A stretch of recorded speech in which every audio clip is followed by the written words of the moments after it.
जरा इमेजिन करो कि कल सुबह तुम उठते हो as prime minister of India और तुम्हारे पास पार्लियामेंट में फुल मेजोरिटी है जिससे तुम इस देश में कोई भी बड़े बड़े चेंजेस ला सकते हो। सो अब तुम डिसाइड करते हो कि मैं इस सिस्टम को साफ करूंगा और इस देश से करप्शन को खत्म करूंगा।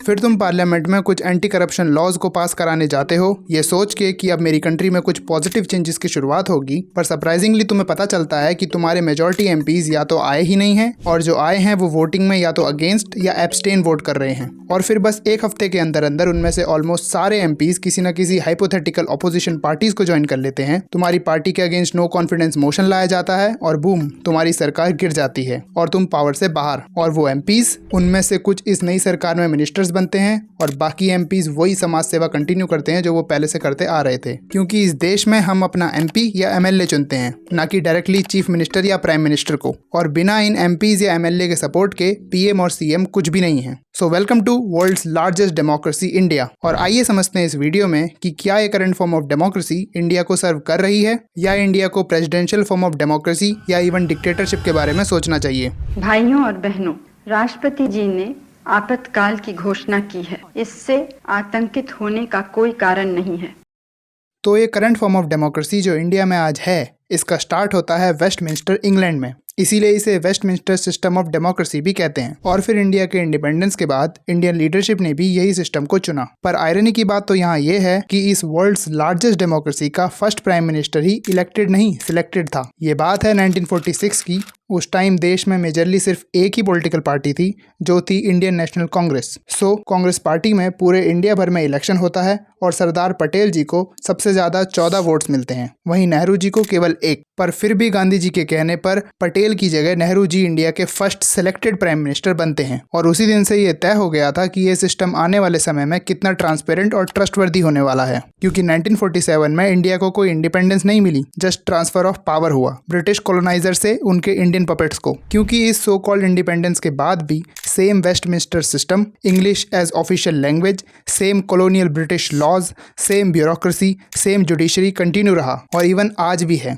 और ब्रिटिशर्स ने इन इंस्टीट्यूशंस और इस ओवरऑल सिस्टम को इंडिया को ग्रो करने के लिए नहीं बनाया था। उन्होंने उस टाइम इस सिस्टम को और इसके अंदर काम करने वाले ब्राउन सिपॉयज को इस तरीके से ट्रेन किया था कि जब भी कोई व्हाइट आदमी अपना काम करवाने आए तो उसका काम और उसको जस्टिस फास्ट मिलनी चाहिए। वहीं अगर कोई इंडियन आदमी आए तो उसको परेशान करो, उसको टेबल टू टेबल घुमाओ, टाइम बर्बाद करो और उसके बाद भी काम करवाने के लिए रिश्वत लो। और अगर आप देखो तो आज भी यही सिस्टम इंडिया में कंटिन्यू चल रहा है और उल्टा बढ़ ही रहा है। और आज तो ब्रिटिशर्स भी इंडिया में नहीं हैं और इस डेमोक्रेसी को तो इंडियंस ही चला रहे हैं। तो फिर ये सिस्टम किसको सर्व कर रहा है? डेफिनेटली इंडिया की आम जनता को तो कर नहीं रहा। सो अब बात करते हैं इस डेमोक्रेसी के अगले मेजर फ्लॉ की, जिसे कहते हैं कोएलिशन या गठबंधन। तो अब हो सकता है कि कुछ लोग यहाँ ये कहें कि कोएलिशन तो इंडिया की डाइवर्सिटी को दर्शाता है। तो रुको, अभी बस बता ही रहा हूँ कि तुम्हारी इस डाइवर्सिटी ने पास्ट में इंडिया को कितनी हेल्प करी थी। सो 1996 से 1999 तक इंडिया ने 6 अलग अलग प्राइम मिनिस्टर्स देखे जो हर कुछ महीने के लिए आते थे और चले जाते थे। और इनमें से एक ने तो कुछ रिपोर्ट्स के अकॉर्डिंग पाकिस्तानी जर्नल से फोन कॉल पर इंडिया के पूरे इंटेलिजेंस नेटवर्क को एक्सपोज कर दिया था, जिसके बाद इंडिया के कई स्पाइज पकड़े गए और पूरा इंटेलिजेंस नेटवर्क ऑलमोस्ट खत्म हो गया। तो कायदे से तो इन भाई साहब पे राष्ट्रद्रोह का केस होना चाहिए था,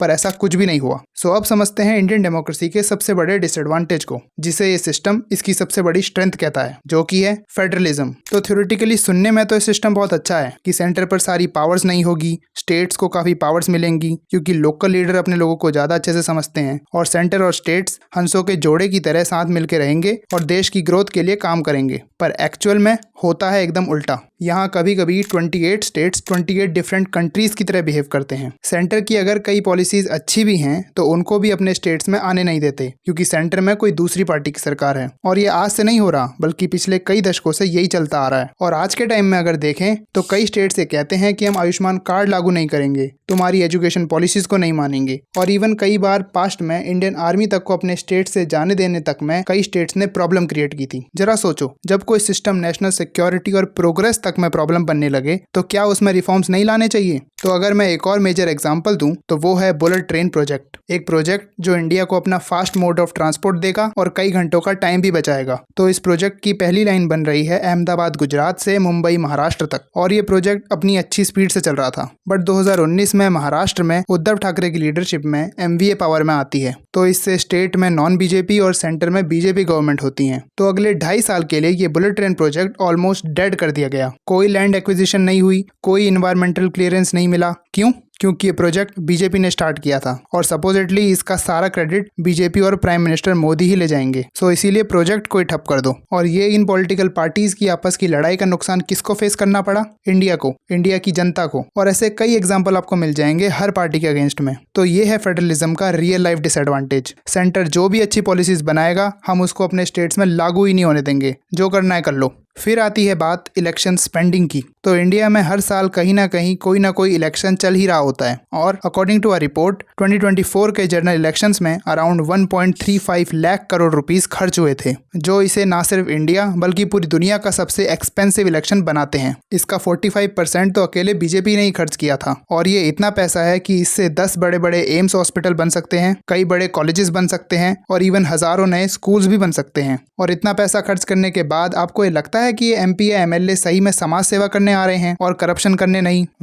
वेलकम टू इंडियन डेमोक्रेसी। तो अब एमपीज की बात हो ही रही है तो जरा इन एमपीज की क्वालिटी को भी देख लेते हैं जो इस देश को चलाने वाले हैं। तो अकॉर्डिंग टू रिपोर्ट्स 2024 में इंडियन पार्लियामेंट में 43% एमपी ऐसे हैं जिनके अगेंस्ट में कोई ना कोई क्रिमिनल केस पेंडिंग है। 43% यानी लगभग आधे एमपीज। और यहाँ सबसे ज्यादा चौंकाने वाली बात तो ये है कि अकॉर्डिंग टू इंडियन लॉज एक बंदा जेल के अंदर से भी इलेक्शंस लड़ सकता है। सो तुम्हारा एक एमपी पोटेंशियली मर्डर का एक्यूज्ड हो पर वो स्टिल पूरे देश के लिए लॉज बना सकता है। और इतना सब बताने के बाद भी हो सकता है आप में से कुछ लोग ये कहो कि कम से कम हमारे पास फ्रीडम ऑफ स्पीच तो है, जो कि एक डिक्टेटरशिप में नहीं होती। तो according to 2024 world press freedom index India की रैंक 159 थी आउट ऑफ 180 कंट्रीज। और हर कुछ दिनों में आप कहीं ना कहीं किसी ना किसी जर्नलिस्ट के साथ मारपीट की खबर तो सुन ही लेते होंगे और कई केसेस में तो उनको मार भी दिया जाता है। और कई जर्नलिस्ट को तो जस्ट कोर्ट करने तक के लिए दूसरे राज्यों से पुलिस भेज के अरेस्ट कराने की कोशिश भी करी गई है। तो अब आप मुझे बताओ कि अगर आपको सिर्फ क्रिटिसाइज करने तक के लिए जेल में डाला जा रहा हो, जर्नलिस्ट को सिर्फ सच्ची रिपोर्टिंग करने के लिए भी मार दिया जा रहा हो, और जहां ये सिस्टम आम जनता की बजाय करप्ट लोगों को फेवर कर रहा हो, फर्क नहीं पड़ता वो करप्ट व्यक्ति किस पार्टी का है, तो मुझे बताओ कि ये सिस्टम डिक्टेटरशिप से अलग है कैसे? सो फाइनली मेरा पॉइंट अभी भी वही है कि क्या ये current form of democracy India और कॉमन इंडियन को सर्व कर रहा है, या अब समय आ गया है कि हम अपनी डेमोक्रेसी में कुछ मेजर रिफॉर्म्स लाएं। पिछले 75 से भी ज़्यादा सालों से हम यही ब्रिटिश फॉर्म ऑफ डेमोक्रेसी को चलाते आ रहे हैं और मेरे अकॉर्डिंग इसमें कुछ मेजर चेंजेस या कहें कि रिफॉर्म्स की ज़रूरत है। So reform number 1, presidential form of democracy, जहां हम अपने पीएम और सीएम को डायरेक्टली चुन पाएं और एमपी और एमएलएस को अलग से चुनें, ताकि इंडियन पब्लिक का डायरेक्ट कंट्रोल हो कि उन्हें कौन रूल करेगा। और अगर एमपी या एमएलए करप्ट है या इनएफिशिएंट है तो मजबूरी में किसी पीएम या सीएम को जिताने के लिए हमें उसे वोट नहीं करना पड़ेगा। रिफॉर्म नंबर 2 इलेक्शन सॉल्यूशन, जिसमें हर 2.5 साल के गैप में एक इलेक्शन हो, एक बारी में सेंटर के लिए और एक बारी में सारे स्टेट्स, यूटी, पंचायत और म्युनिसिपल कॉर्पोरेशन के लिए। और इससे इंडिया में हर कुछ दिनों में इलेक्शन नहीं होंगे और हर 2.5 साल का गैप पॉलिटिशियन में डर भी मेंटेन करेगा। हालांकि इससे करप्शन और इलेक्शन स्पेंडिंग में कितना फर्क पड़ेगा वो तो नहीं कह सकते, पर एटलीस्ट इलेक्शन मशीनरी इस बार के झंझट से फ्री हो जाएगी। Reform number 3, more centralisation of power, क्योंकि जितनी भी पावरफुल कंट्रीज आज दुनिया में हैं वो पावर के मामले में काफी ज्यादा सेंट्रलाइज्ड हैं कंपेयर टू इंडिया। इससे ये होगा कि पास्ट में हुए और फ्यूचर में होने वाले डिसीजंस जो नेशनल सिक्योरिटी, इंटीग्रिटी और प्रोग्रेस के लिए इंपॉर्टेंट हो, उसे कोई भी स्टेट गवर्नमेंट रोक ना सके। Reform number 4, bureaucratic reforms. इस पे तो पूरी एक सेपरेट वीडियो भी बन सकती है। Reform number 5, judicial reforms. Reform number 6, anti freebies reforms. और last but not the least, reform number 7, anti corruption reforms, ताकि ये सिस्टम और ज़्यादा फास्ट, एफिशिएंट और आम जनता के लिए बेनिफिशियल हो। क्योंकि इस 21st सेंचुरी में वो देश जो सबसे फास्ट डिसीजंस ले पाएंगे वही वो देश होंगे जो पूरी दुनिया को डोमिनेट करेंगे। पर कड़वा सच यहाँ ये है कि जो पॉलिटिशियंस इस सिस्टम का यूज़ करके पावर में आए हैं और इवन अभी भी पावर में बने हुए हैं, और जो सिस्टम इन लोगों को इतने अच्छे तरीके से सर्व कर रहा हो, क्या वो इस सिस्टम में पॉजिटिव चेंजेस लाएंगे? मुझे नहीं लगता। आपको क्या लगता है? कमेंट सेक्शन में ज़रूर बताना। सो मिलते हैं नेक्स्ट वीडियो में, तब तक के लिए thank you so much for watching. I really appreciate your time.